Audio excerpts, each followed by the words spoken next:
ഇന്ന് നമുക്ക് വെള്ളരിക്ക തക്കാളിക്കറി ഉണ്ടാക്കാം. അതിനുവേണ്ടി വെള്ളരിക്ക ശരിക്കും കഴുകി അരിഞ്ഞെടുക്കുക.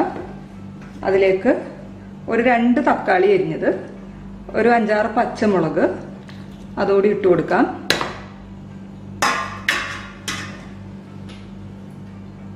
ആവശ്യത്തിന് ഉപ്പിട്ട് കൊടുക്കാം.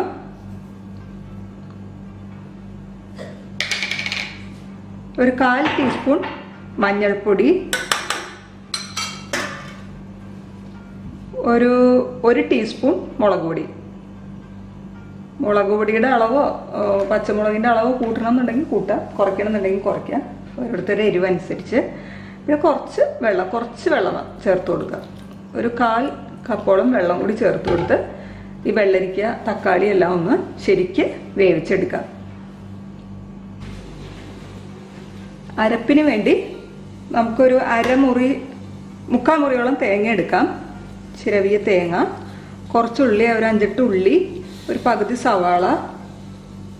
ഞാനൊരു വെളുത്തുള്ളി അല്ലിയുടെ പകുതി എടുത്തിട്ടുണ്ട്. വലിയ വെളുത്തുള്ളിയാണ്, അതുകൊണ്ട് ഒരു വെളുത്തുള്ളി അല്ലിയുടെ പകുതി. പിന്നെ ഒരു 1/4 ടീസ്പൂൺ നല്ല ജീരകം. ഇത്രയും കൂടി. നല്ല ജീരകത്തിൻ്റെ അളവ് കുറയ്ക്കണം, അല്ലെങ്കിൽ നല്ല ജീരകം ഇഷ്ടമല്ലാത്തവർക്ക് ചേർക്കാതിരിക്കാം.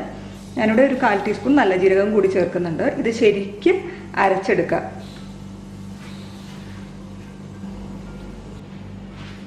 നമ്മുടെ വെള്ളരിക്കെല്ലാം ശരിക്കും വെന്തിട്ടുണ്ട്. ഇനി ഇതിലേക്ക് അരച്ചു വെച്ച അരപ്പൊഴിച്ചു കൊടുക്കാം.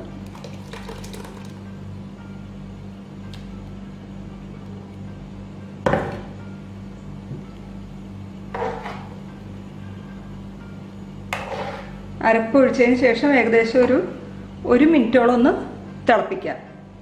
അതിനുശേഷം നമുക്ക് താളിക്കാം.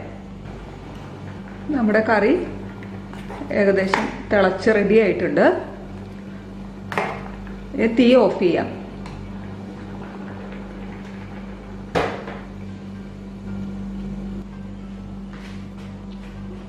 താളിക്കാൻ വേണ്ടി ഒരു ചട്ടി അടുപ്പത്ത് വെച്ച് ശരിക്കും ചൂടാകുമ്പോൾ കുറച്ച് വെളിച്ചെണ്ണ ഒഴിച്ചു കൊടുക്കാം.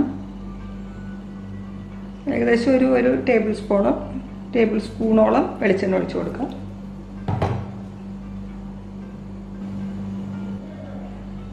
വെളിച്ചെണ്ണ ചൂടായി കഴിയുമ്പോൾ ഒരു ടീസ്പൂൺ കടുകിട്ട് പൊട്ടിക്കാം.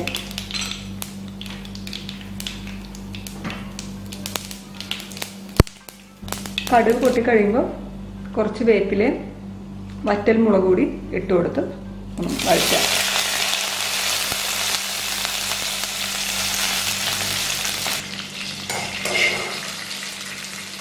അത് നമുക്ക് നമ്മുടെ കറിയിലേക്ക് ആഡ് ചെയ്ത് കൊടുക്കാം.